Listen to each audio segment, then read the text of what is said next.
చెత్త ఆకాశం నుండి పడదు, మనమే రోడ్ల మీద వేస్తున్నాం. ఇది ఎంతవరకు సమంజసం? ఒక్కసారి ఆలోచించండి.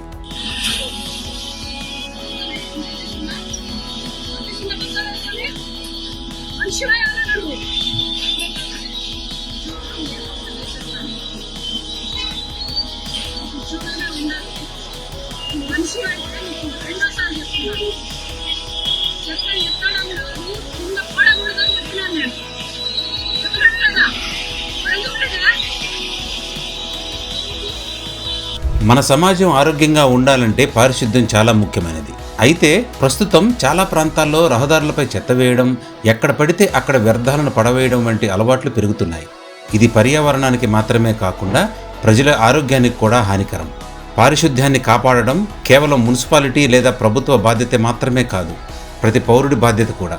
ప్రతి ఒక్కరూ తమ ఇల్లు, వీధి మరియు పరిసరాలను శుభ్రంగా ఉంచడానికి సహకరించాలి. పిల్లలకు కూడా చిన్నప్పటి నుంచే శుభ్రత గురించి అవగాహన కల్పించాలి. రోడ్లపై చెత్త వేయడం వల్ల పరిసరాలు కాలుష్యం చెంది దోమలు మరియు ఈగలు పెరిగే అవకాశం ఉంటుంది. దీంతో డెంగ్యూ, మలేరియా వంటి వ్యాధులు వ్యాప్తి చెందే ప్రమాదం కూడా ఉంటుంది. తమ కాలనీలలో కొంతమంది రోడ్లపై ఎక్కడ పడితే అక్కడ చెత్త వేయడం వల్ల పరిసరాలు అపరిశుభ్రంగా మారుతున్నాయని ఆంజనేయనగర్ రోడ్ నెంబర్ 9 కాలనీ వాసులు ఆవేదన వ్యక్తం చేస్తున్నారు. మున్సిపల్ అధికారులు చెత్తను తొలగిస్తున్నప్పటికీ కొంతమంది మళ్లీ రోడ్లపై చెత్త వేస్తున్నారని, కొందరు నిర్లక్ష్యపు చర్యల వల్ల అదే చోట తిరిగి చెత్త పేరుకుపోతుందని స్థానికులు చెబుతున్నారు. దీంతో పరిసరాల్లో దుర్వాసన రావడం, దోమలు మరియు ఈగలు పెరగడం వల్ల ఆరోగ్య సమస్యలు తలెత్తే ప్రమాదం ఉందని కాలనీ వాసులు ఆవేదన వ్యక్తం చేస్తున్నారు. నమస్తే అండి, నా పేరు సతీష్. నేను ఆంజనేయనగర్ నుంచి మాట్లాడుతున్నాను. మన విశాల్ మార్ట్ పక్కన ఉన్న 13 ఫీట్ రోడ్ గురించి మనం డిస్కస్ చేస్తున్నామండి. డైలీ వచ్చేసి చెత్త వేయడం జరుగుతుందండి. ఎక్కడి నుంచి వచ్చి వేస్తున్నారు, ఎవరు వచ్చి వేస్తున్నారో అర్థం కావట్లేదు. సడన్ గా చేత కవర్ తీసుకొస్తారు, వేసేస్తారు. అక్కడ ఉన్న వెండర్స్ కానివ్వండి, అక్కడ ఉన్న వెనక నుంచి వచ్చే బస్తీ వాళ్ళు కానివ్వండి, ఇక్కడ చెత్త వేసి పోతున్నారండి. ఆ చెత్త ఏమవుతుందంటే కుక్కలు మొత్తం రోడ్ అంతా స్ప్రెడ్ చేస్తున్నాయి. దాంతో ఏమవుతున్నాయి అంటే మాకు మస్కిటోస్ ప్రాబ్లం ఉంది, నడవడానికి కష్టం అవుతుంది. ఏదైనా వెహికల్ వచ్చింది అనుకోండి, పైకి కిందకి వెళ్ళడానికి మాకు చాలా ప్రాబ్లం అవుతుంది. సో ఇక్కడ ప్రాబ్లం ఏంటంటే ప్రతి ఒక్కరి ఇంటికి గార్బేజ్ వెహికల్ వెళ్తుందండి, అయినా కానీ అందులో వేయట్లేదు. 50 రూపీస్ అండి. దాని గురించి జనాలు ఆలోచిస్తున్నారు. అంటే మనము ఏ సిచ్యువేషన్లో ఉన్నామో అర్థం కావడం లేదు. రెండో పాయింట్ ఏంటంటే జిహెచ్ఎంసి వాళ్ళు ఇక్కడ సీసీటీవీ కెమెరాస్ కానీ ఒక అనౌన్సర్ కానీ పెడితే ఒక 1 వీక్ అండి వాళ్ళల్లో ఒక అవేర్నెస్ పెరుగుతుంది, లేదా ఒక భయం అనేది క్రియేట్ అవుతుంది. మన విశాల్ మెగా మార్ట్ దగ్గర రోజు కూడా చెత్త అతి దారుణంగా కూడా వేస్తున్నారు. ఆ చెత్త వల్ల చాలా ఇబ్బందికరంగా ఉంటుంది. ఎందుకంటే ఆ కుక్కలు, ఆ చెత్త ఇవన్నీ కూడా పీక్కు తినడం ఇవన్నీ కూడా చాలా ఇదిగా ఉంటుంది. ప్రతి వాళ్ళు కూడా అట్లా వెళ్తూ చెత్త పడేసిపోతున్నారు. కాబట్టి అలా కాకుండా దానికి పరిష్కార మార్గంగా మీరు ఇంటింటికి చెత్త రిక్షా వస్తుంది, దానిలో మీరు వేయగలరని మేము కోరుకుంటున్నాము.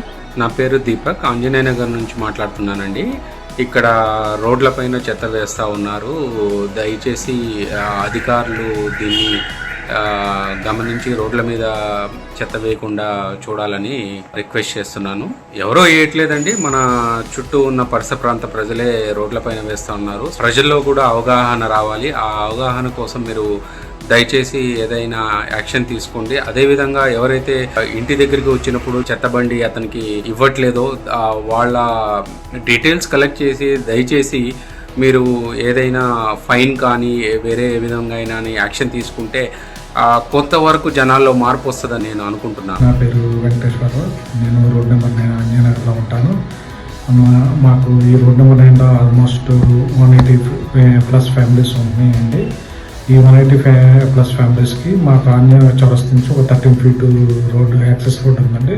ఆ రోడ్ అంతా వేస్టేజ్తో మొత్తం చాలా అన్హైజీనిక్ తయారైపోతుందండి. దానివల్ల దోమలు కూడా చాలా దారుణంగా ఉంది మా సిట్యువేషన్. జిహెచ్ఎంసీ వాళ్ళు ఆ చుట్టుపక్కల సరౌండింగ్స్ అంతా అక్కడ చెత్త పడేసిన వారికి కఠినంగా శిక్షిస్తాము. ఒక 5,000 రూపాయల ఫైన్, దొరికిన వాళ్ళకి చెత్త వేస్తే దొరికిన వాళ్ళకి ఇలాంటి అనౌన్స్మెంట్ చేసి జనాల్లో అవేర్నెస్ క్రియేట్ చేసి ఏమన్నా చర్యలు తీసుకుంటే చాలా బాగుంటుందండి. ఇది చాలా హైజీనిక్గా ఉంటుంది. దోమలు అయితే ఈ పగలగాడ కుట్టేస్తున్నాయండి.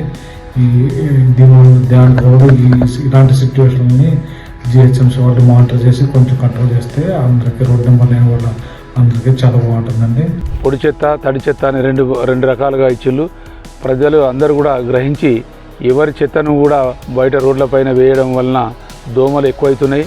దానివలన ప్రజారోగ్యం ఖరాబ్ అవుతుంది. కాబట్టి అందరూ కూడా గ్రహించి ఎవరి దగ్గర ఉన్నటువంటి చెత్తను కూడా వారు సేకరించుకొని అపార్ట్మెంట్లు కానీ ఇండివిజువల్ హౌసెస్ కానీ ఆ బుట్టలలో వేసి మున్సిపాలిటీ పారిశుద్ధ్య కార్యక్రమంలో వచ్చినప్పుడు వాళ్ళకు హ్యాండ్ ఓవర్ చేయడం వలన మనం దోమలను నివారించుకోవచ్చు.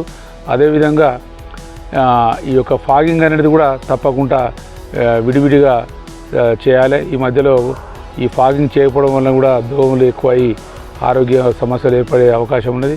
కాబట్టి ప్రజలందరూ కూడా దీని యొక్క అవగాహన పెంచుకొని చెత్తను రోడ్లపైన ఇర్రెగ్యులర్గా ఎక్కడ పడితే అక్కడ వేసి దోమలకు నివాసాలు ఏర్పడకుండా బాధ్యత వహించాలని నేను ప్రజలను కోరుతా ఉన్నాను. ఈ సమస్యను పూర్తిగా అరికెట్టేందుకు అధికారులు కఠిన చర్యలు తీసుకోవాలని కాలనీవాసులు కోరుతున్నారు. అలాగే ప్రతి ఒక్కరూ బాధ్యతగా వహించి రోడ్లపై చెత్త వేయకుండా డస్ట్బిన్లను ఉపయోగించాలని స్థానికులకు విజ్ఞప్తి చేస్తున్నారు. పారిశుద్ధ్యంపై శ్రద్ధ వహించాలని సైబరాబాద్ కమిషనర్ సృజన గారు అన్నారు.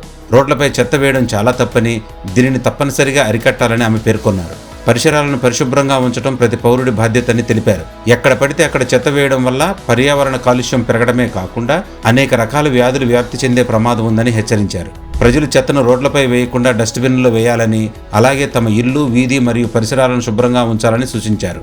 ప్రభుత్వం చేపడుతున్న పారిశుద్ధ్య కార్యక్రమాలకు ప్రజలు సహకరించాలని, సమాజాన్ని శుభ్రంగా ఉంచడం ద్వారా ఆరోగ్యకరమైన వాతావరణాన్ని సృష్టించవచ్చని సైబరాబాద్ కమిషనర్ సృజన గారు పేర్కొన్నారు. చెత్త ఆకాశం నుండి పడదు, మనమే రోడ్లపై వేస్తున్నాం. రోడ్లపై చెత్త పడకుండా అధికారులు చర్యలు తీసుకోవాలి. ప్రజలు స్వీయ నియంత్రీకరణ పాటించాలి. ఈ రెండూ జరిగితే హైదరాబాద్ పరిశుభ్ర నగరంగా మారుతుంది.